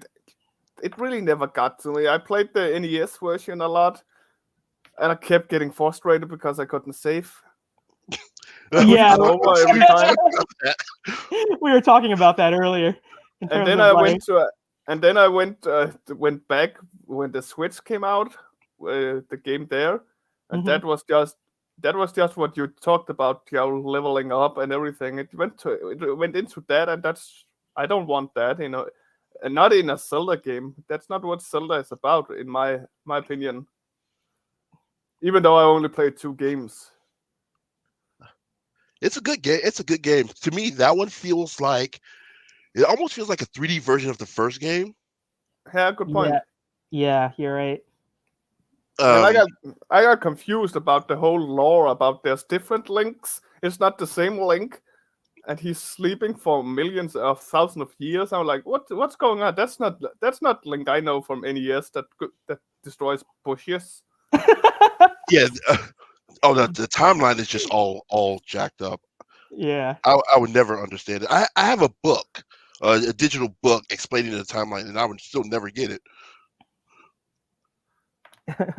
Yeah, I tried to watching a YouTube video on the Link lore, and there was like 5 parts of it, and every part was an hour each. I'm like, yeah, no, I'm not that invested in the story. No, thank you. Oh, I wholly understand. It's hard to believe that Link has been around for that long. I mean, he's has quite a longevity. I mean, he's not been around obviously as long as Mario, but that just goes to show really good design, really good games to back it up. Good lore. I mean, you said the lore is kind of confusing, but it's still pretty awesome that he's been around as long as he has. Yeah, I mean that's the strength of Nintendo. Like Nintendo in the 80s, they were like the video games Disney, Mm-hmm. and they just put out hits after hits after hits and characters after characters. But weren't Link also the first real RPG game in that sense? One of them. I think it is, but I don't know exactly when the first. No, Final Fantasy was after that. I feel like there's something else there, but I can't think of what it is to save my life. Yeah, not Dungeons and Dragons didn't make video games back then, did they? No, I think they may have started with the NES era, but I think it would have been after The Legend of Zelda. Yeah. Let us know, viewers, if you have any particular knowledge of Link that we haven't talked about yet. It's the Mortal Kombat lore we are high on here. Apparently. At least you guys. I'm apparently the big faker. Wait. Sarah brings up a name I actually forgot. Dragon Quest. Oh yeah. Was that before or after? Was that before or after Link? I think that was before, right? That was on. That was earlier than NES. I'm actually curious myself. I guess we'll have to do some Googling and figure out. George is Googling.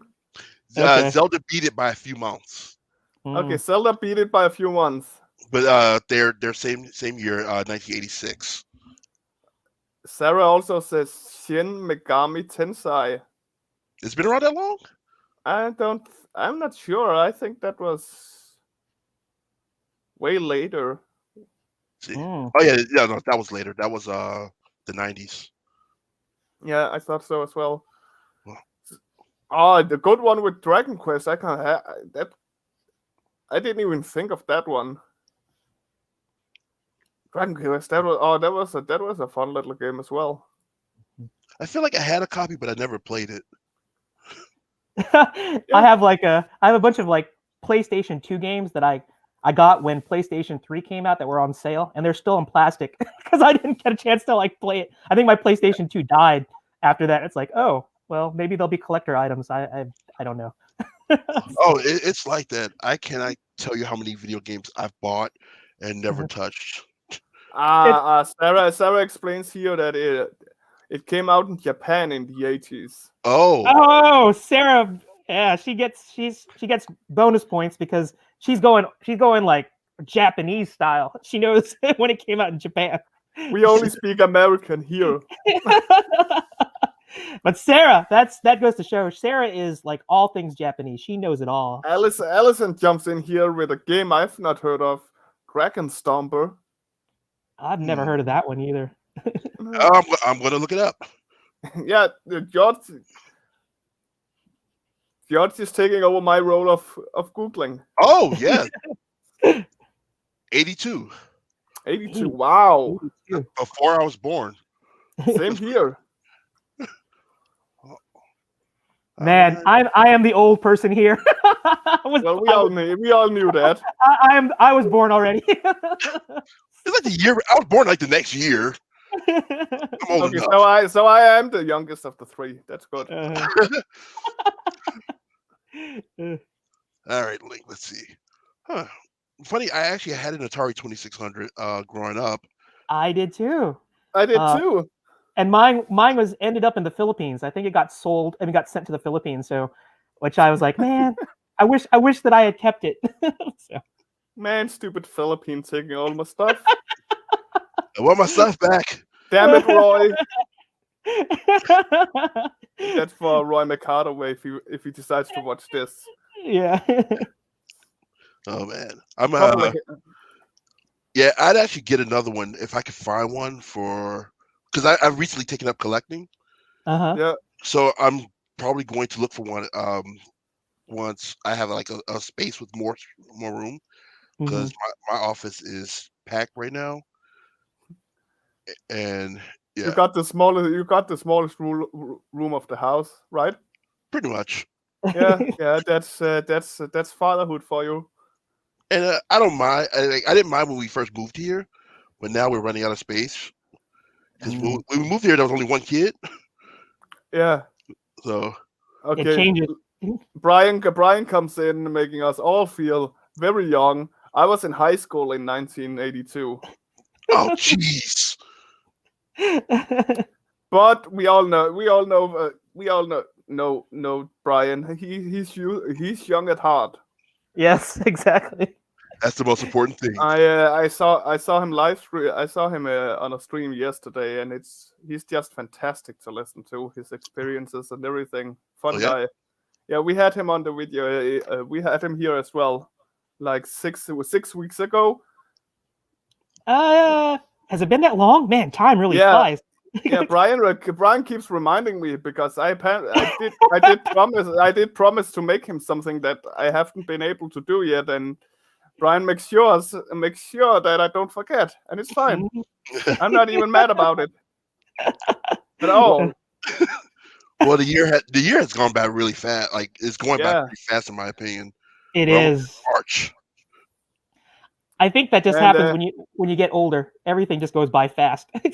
yep. And Yeah. Heidi comes in with a comment that only old people say. Age is only a number. And Oh, now I'm gonna hear from this next time I see her. I don't know. Tell that to my joints and my Yeah, knees, Uh, my elbows, and my arms yeah. because they hurt. All right, let's see. All right, that's a decent link. oh, that's awesome, Allison. I can't wait to see it.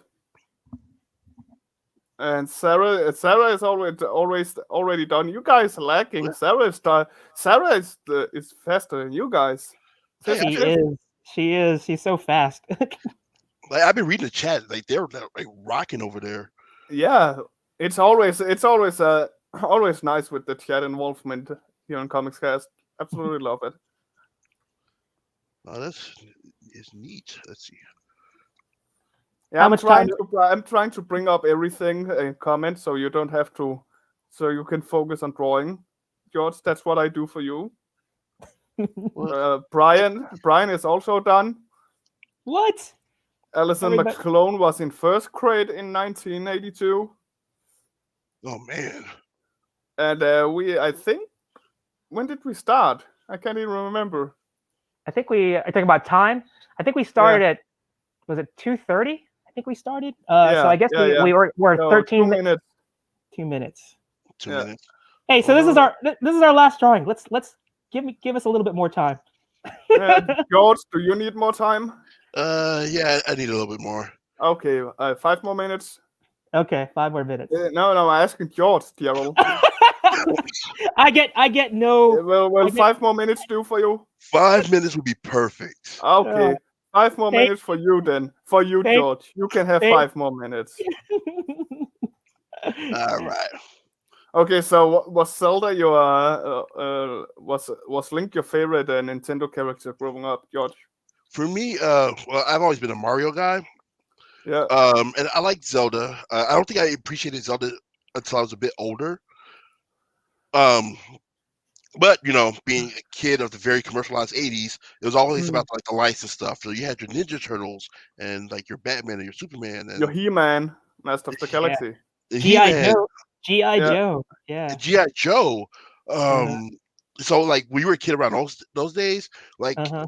that's like what everybody gravitated towards. I'll play Mhm. Mario, but then I'll play Teenage Mutant Ninja Turtles. Even though it was a bad game, I loved it. Yeah, same here. Well, the arcade game was really cool, but who had like tons of money to play that? Remember, you could get 3 of your friends and play that side-scrolling Teenage Mutant Turtle game at the arcade. I mean, that was fun. I'll tell you what. I had an uncle that had the arcade at his house. He bought it. He bought the actual arcade game. Oh yeah. Yeah. So you that's- played it all the time then. You probably were like the best. I like that, Uncle. Just for that reason. oh man, that sounds amazing. Yep. Now, I know they re-released them. Like you can actually buy one that's just like flat out in the store, like right now. Yeah, I Yeah. think yeah. Yeah. There's been a few good recent years, few good Teenage Mutant Ninja Turtles games around. Yeah. There is one out that where you can play all four at the same time with your friends. I can't remember what's it called, Is it but it's that? really good. Is it like the newest one? I think it's the newest one. Yeah. Yeah, I think I have that one on Xbox. I can't remember. No, I'm not an Xbox fan, so Or PS4. it might be on all consoles, maybe. Oh yeah, I play everything. I've got my Xbox. I was lucky. I was able to get a PS5 Whoa! Oh wow, That's like- awesome. 3 days ago. you waited for this subject so you could mention that for your humble brag. It's I'm gonna okay. brag. I mean, if I had a PS5 by now, I wouldn't even humble brag. I would just brag loud and clear about it all the time. Man, can I tell you how hard it was to get that? I Yeah. know. I imagine it would be really hard to get. And I don't even have it now. I have to go pick it up in a few days. But Oh, so you don't have it yet? Okay. Oh, but I purchased. I paid for it. A ton of them went on sold on Best Buy on Friday, I want to say. Mhm. hmm And I was lucky enough to get one, even though it was very difficult. And I've got to do a little bit of traveling to pick it up. Mhm. So your son must love you now. That you were able to get a PlayStation 5. He's happy. He's just happy with his Minecraft. Oh, okay. I built a him a mic- PC. Oh, nice. So he plays on PC. I'll play on like literally anything. But it'll be fun. It'll be exciting. It feels like trying to get one is more of a game than actually playing it. Yeah. That is the game. The game is to try and get a PlayStation. It is. The PS5 in around Egypt is like $1,200. Jeez. Whoa. That's just crazy. It is. I remember when the PlayStation 4 came out in Europe, it was like in Denmark at least it was like 5,000 Danish kroners. Let me just put that down for you guys in a second. what that equals in Yeah, US dollars? $1,000. Yeah. It is 5,000 Danish is $840. Oh my Ooh. goodness. Well, That still was- Egypt is still more expensive for Yeah. the thou- Well, even $840 is. Ugh. I Like, know. Molly Mac jumps in with yeah, I think I'll just buy art then. Yeah, if a PlayStation 4 costs that much, I'll just buy art as well. Yeah. Like, no, I'm good. I'll wait. Yeah.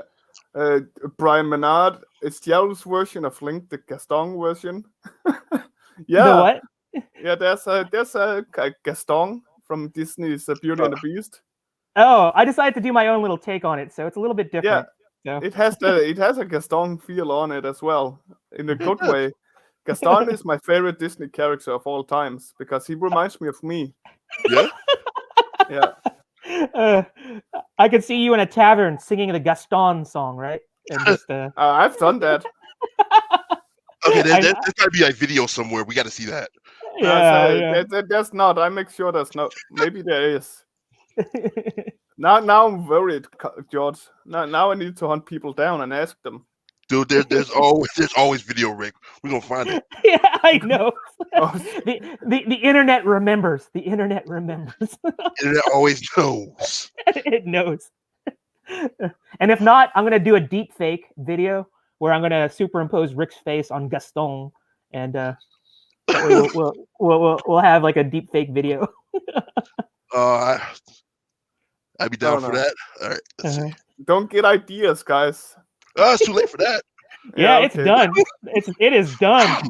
No one fights like Gaston. No one fights like Gaston. Now, where's your kazoo? Can you do the kazoo while you're singing? That would be that's talent right there. Not while I'm singing, no. I know. That's what I was gonna say. Oh, time is actually up. So I was planning on doing this when the time was up. Hang on. Oh, there you go. Complete with a soundtrack. Yep. Okay. Yep. All right. That was fun. That was fun. Oh, I'm looking at the screen right now. You're not supposed to. Let's look at yours then. Oh, why did you take? You took away my joy. Let's look at George's. George, you killed it. That is so fun. Oh no, looking back, I'm like, there's some more stuff I need to do to it. Yeah. Well, I'm sorry, George, but 5 more minutes extra is what I usually give. Guys in chat, if you put the art on the art. Oh, here it comes. Here it comes. Okay. Okay. Well, I just want to say that George, you can color this up, you can refine it, you can polish it up. You just let us know when you're done with it, and we'll post it to our page and a follow up to your appearance here. So yeah, I would love to see all of your art pieces like taken to that George level, that to that level of expertise that we got to see in some of your artwork earlier. So Rick, you said other people shoot, I forgot. I thought that was the Lincoln Zelda fanfare. God damn it, I messed up, guys. Sorry. Sarah called him out. Now I wasn't going to say anything. No. Oh, so George you're a sweetheart, George. You're a sweetheart. That's why. George even knew. Damn, Sarah comes in here and makes me look bad. I'm kidding. Speaking of Sarah, this is Brian. This is Brian Menard from Brian. Wind Waker Link. Yes. Yeah. I think this is my favorite piece by Brian that he shared with us. This looks great. Brian has been working as a writer his whole life, so he's just started recently going into art because, well, I do believe also it's only not so many years ago he started with the whole comic thing, making comics. So this is really good, and you see John Ossinger just liked it. So yeah, very I also cool. know there's oh my, whoa, this is for Sarah. Sarah, I like this. I do too. The extra props. The fact that Link is still drawn left-handed.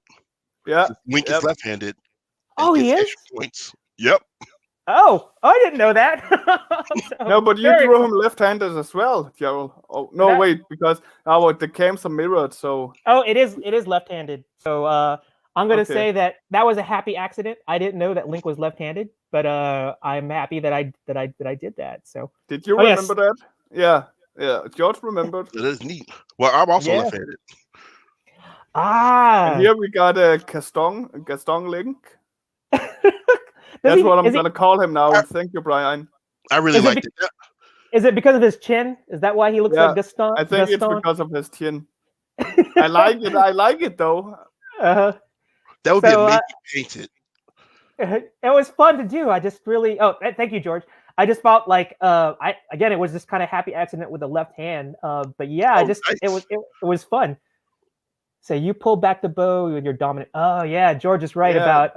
George also Brian also made his Link left-handed. We all win. Yeah, you all win, guys.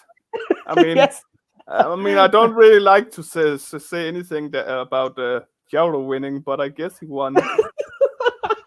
All right.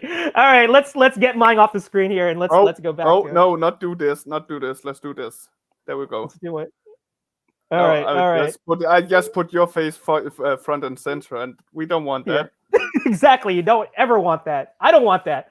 But George, this was awesome.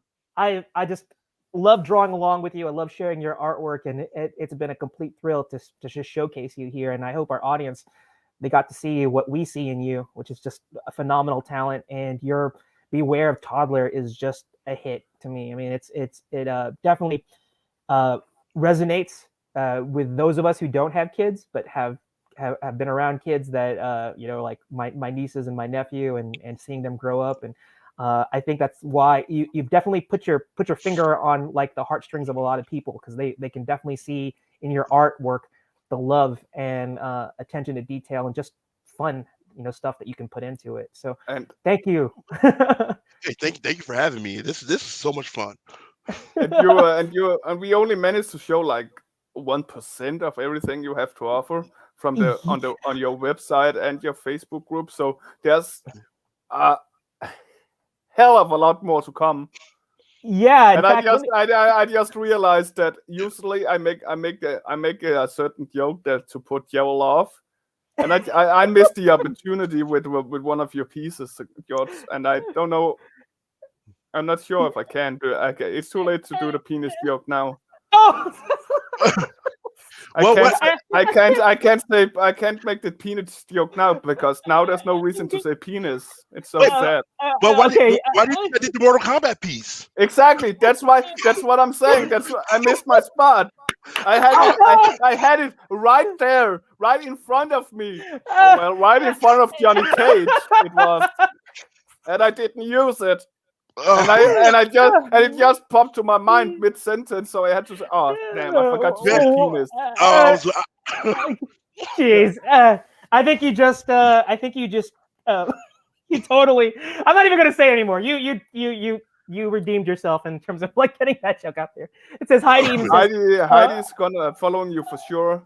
I'm sure everybody else also is going to, because you are a hilarious guy, and the best thing is you try to have conversations with all the people commenting in one way or the other. You're really great at interacting with people as well, which I'm absolutely which I love. And that's basically that's how we met and started talking after all. Mhm. well, that's one of those things I always felt like I wasn't good at, so I try to.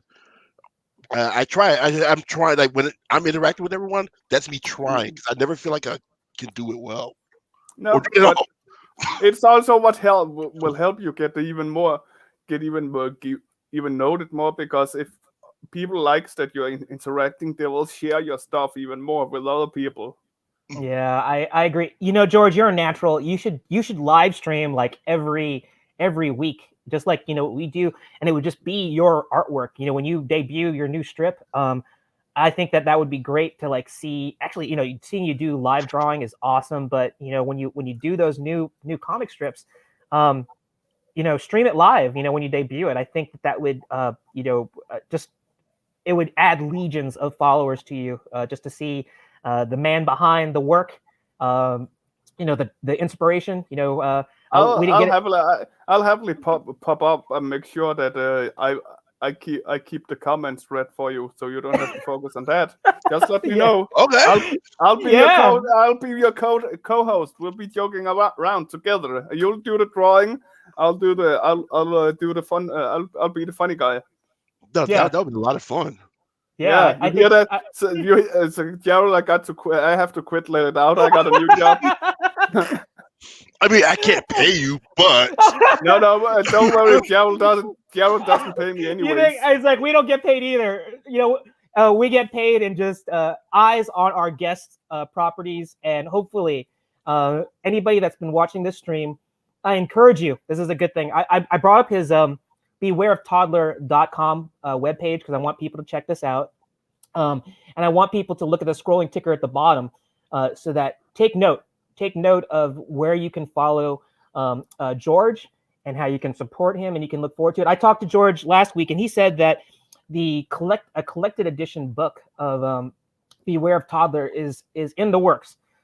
George wants to add a few more strips to it. I think all the strips up to this point are already in there, but he feels like he wants to add more beef to it, add more oomph. So that's going to be coming out, I think, later this year. Is that correct, George? yep, that's the goal. This year, And I wanted to do it last year, but couldn't do it. But so hopefully, we're stealing your bag for when that happens. Yes. You have to come Whether back you when you're want ready. it, whether you like it or not, George, we're gonna grab you by the ankles and we're gonna pull you in while you're being on the stomach. And I don't wanna. oh, you ain't even gonna ask. Just send me a message and say, hey, let's go. Yeah. All right, let's go. Yeah, because that's basically how this happened. We said, George, we want you on the show, and you said yes, and that's why you're here right now. So when that book is ready to drop, the details are yet to come. It's going to be coming this year, but it's whether it's going to be crowdfunding or self-publish or publishing on demand, print on demand. Those are details that are to be determined. But just know that before Christmas, you can give the gift of Beware of Toddler because it's coming out before the end of the year. So like and follow George, and look for on our Comics Cast Facebook page when we are ready to when he's ready to drop that on the world. He's going to be a guest on our show again, and we'll be happy to promote that. So Sure. this is the part where I was telling Rick, it's like I'm the one who like usually gets all like emotional at the end because I have to say goodbye to our guest, but I think Rick has a special place in his heart for George, and so he's probably going to be the one who he's probably the one who's gonna cry. He's gonna cry more. So let's get to the part of the show where we call it the Oscar speech. So let me stop sharing the screen. Because I want But to. no one here is named Oscar, Oh, that crazy Rick humor! I have to look forward to every week to listen to Rick's humor. But George, I'm gonna hand the mic over to you, and you can give your Oscar speech, which is basically your final thoughts. And there you go. So go ahead and say it. All right. Don't really have much to say. Just like thank you for having me. Chat, thank you for being so awesome. I loved all your artwork. If you want to check out more of my work, you can check them out at the links below. I don't really have much. I just appreciate. Oh, what happened? What did you? I ended up removing him from screen because I. Oh. I can't remember what I just said. I can't remember what I just said. No, we heard you. We heard you. Okay, I am George. I'm going to tell you. I'm going to personally take Rick's professional card away. No. Hey, I'm taking it away. It's coming back. Listen, I usually do this. I usually work these cameras, but you started it, so it's your fault because you stepped in. Excuses. but I'm George, gonna beat you up. Yeah, I'm beating you up after this, Gerald. Okay, but anyway, George, I apologize for that. I think you were finished, and you're rounding up your final thoughts. So, I am so happy that you were able to be on our show, and it's been a honor, and I had such a good time just learning more about Beware of Toddler, learning about. We want about you back as soon as possible. So get that book going so we can get you back. Yeah, so we're gonna have him back next week. Yeah, pencil it in. So just so you know, I want to drop some little statistics here before we end the show. George has been drawing professionally for like 15 years. He has over 1,000 comic strips that he's done just in that time period. He's done more art beyond that, but just his comic strips between between the Reset Button and On the Grind and Beware of Toddler, he's had quite a prolific career. So I'm happy to showcase you because it's well deserved. Everything that you do is just phenomenal, and we look forward to seeing more. So with that being said, let me do our little when we close the show. Oh, we're getting some more comments here. Heidi says, George, thank you for being here. You are amazing. We agree. I second this. And George, Brian just said, hey, you can fire me, Gerald, because I already quit to work with George. That's right. But see, I think George isn't going to hire you because you kicked him out. You canceled him. You kicked him out because no. You pressed the kick out. No. Don't throw it on me. That was all you. My hands were. George, listen. I am technical savvy. Gerald is not. Who do you believe? Listen to this guy. Oh, don't make me choose. Come on. Don't make me choose. That's too easy. I know. Choose me. That's it. It's choose me. Remember, I got nothing but love for George. So anyway, let's. I play the kazoo, George. I play the kazoo. I win. Whatever. Hey, that's a valid argument. Yeah, I can't top the kazoo. I'm gonna have to hang my head in shame because I have no kazoo skills. But Yeah, honestly, let's just. There you go. Oh, we're having words.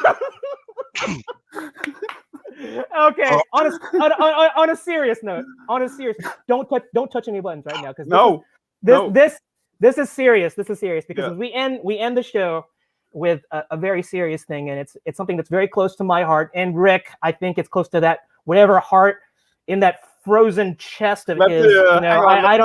Let me go get it. Exactly. I don't know if he has a heart in that frozen chest of his. It's in the freezer. It's in the freezer, right?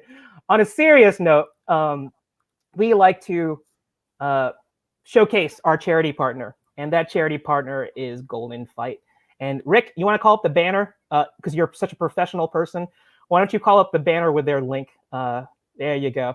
So if you look at the bottom, you can check out goldenfight.org. Golden Fight is a near and dear organization. They're a charity, and they're like what I like to refer to as a organization that's both small enough and big enough at the same time. Small enough in the sense that they are not nationwide. They're very focused in the area that they like to make an impact on, and that's like the Mid-Atlantic region of the United States. It's like Virginia, Maryland, DC, and they're small enough in this, in the sense that they have a very tight. They don't have to worry about a lot of overhead expenditures.